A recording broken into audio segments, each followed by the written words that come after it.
I am very pleased to welcome, fresh off his pro debut, Omari Jones. Omari, welcome to NY Fights and my little YouTube feed. Thanks for the time today.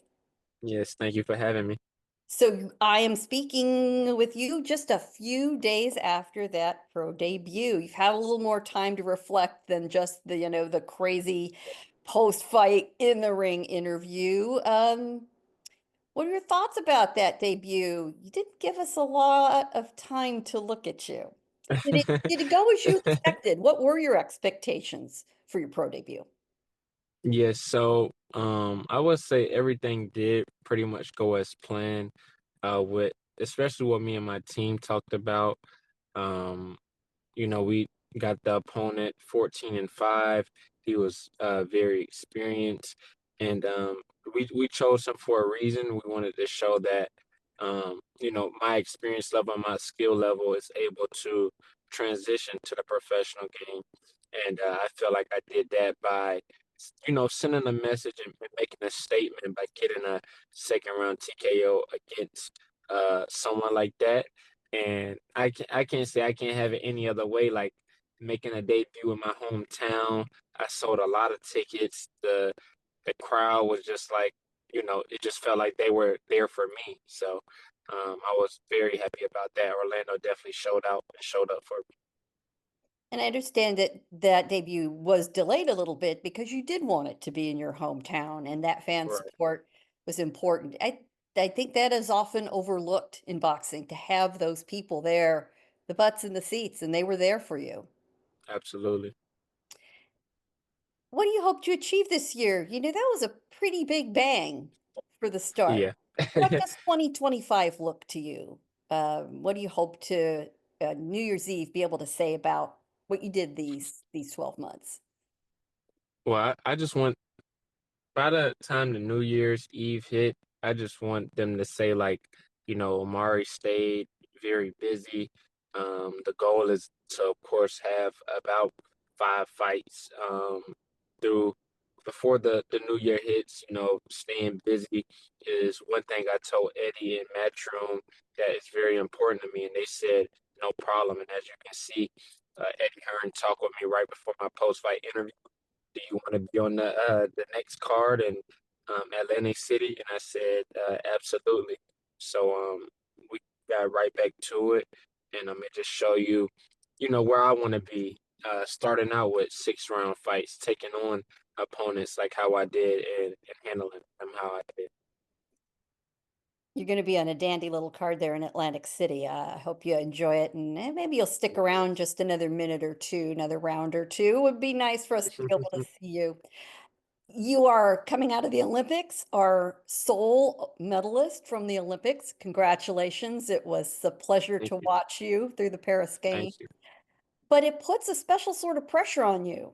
Not a lot of guys beginning their pro career, are given the limelight like you were.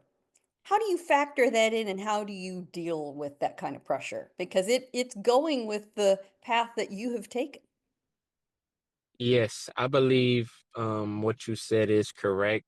It has been a lot of limelight and a lot of anticipation on where we see Omari. Do we rush him and things like that. But my answer to that is just continue to take my time, stay grounded, and like I mentioned also in the press conference, like being at the Olympics, fighting in front of 15,000, 6,000, and being on the world's biggest stage, it's nothing that I haven't seen before. A lot of this isn't new to me. It's just my title has changed from amateur to professional. So I'm just taking all of my experience and everything that I've been through um, for this moment and this transition of my career. It does seem like there aren't quite as many talented fighters pursuing uh, Olympic competition, or maybe even amateur competition. How did Right. how did that benefit you? It's obviously you thrived in that environment.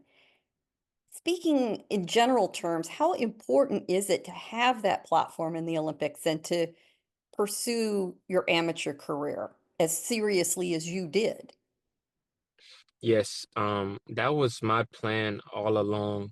I went through so many trials and tribulations through the amateur game, from not winning nationals several times and then finally landing my spot on Team USA. A lot of people don't know. I don't know if it's talked about as much, but my first opportunity to qualify at the Olympic Games, I came up short.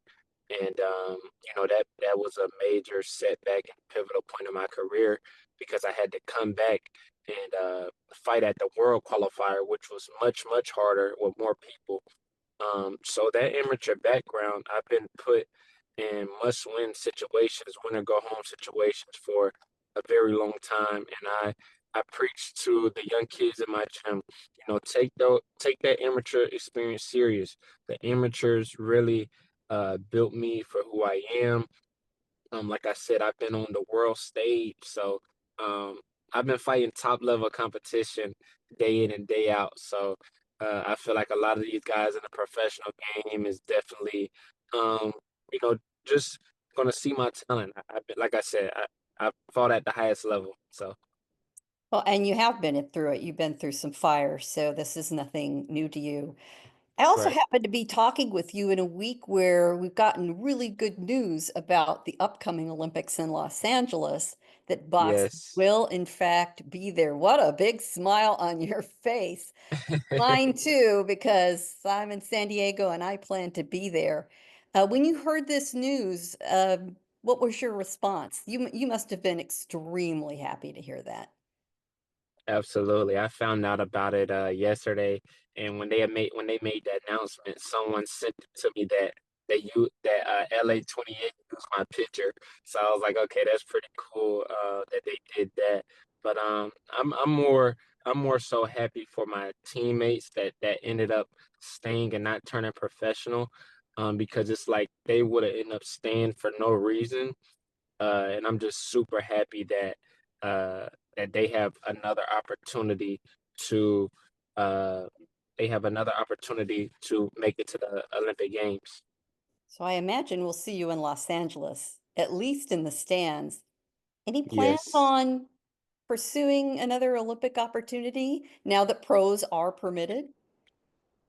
Um, once I kind of signed a contract of turning professional, I pretty much can't go back, but I do as much to stay connected with USA Boxing, all my teammates to, make that impact, me being the sole medalist and, they kind of want to still learn from me. And of course, the young kids in my gym, they want to take the same route as me and things like that. So it's exciting times, and I'm real happy that LA and boxing is back. I'm glad to hear you talk about being a role model and acting as a role model. How important is that to you, and how much time are you devoting to being that role model for the kids coming up? Yes, I'll say a lot of time will be devoted and continue to be devoted to inspiring the youth. That's kind of my whole mission. Just because I had that growing up with my father, my parents, my mentors, they instilled a lot in me. So I feel like it's only right they see a kid from Orlando. I've been in their shoes, and for them to see me do something just like crazy like the Olympics, and they're right next to me day in and day out, then that makes them feel a little more like they can do it as well. Nothing feels better than paying it forward, does it? Absolutely. Speaking of role models, your role models building your career, we're there to support you. But I imagine there have been fighters through the years that you've looked to inspire how you work in the ring, that you perhaps have taken, some techniques from. Who do you look to as the fighter role models in your career so far?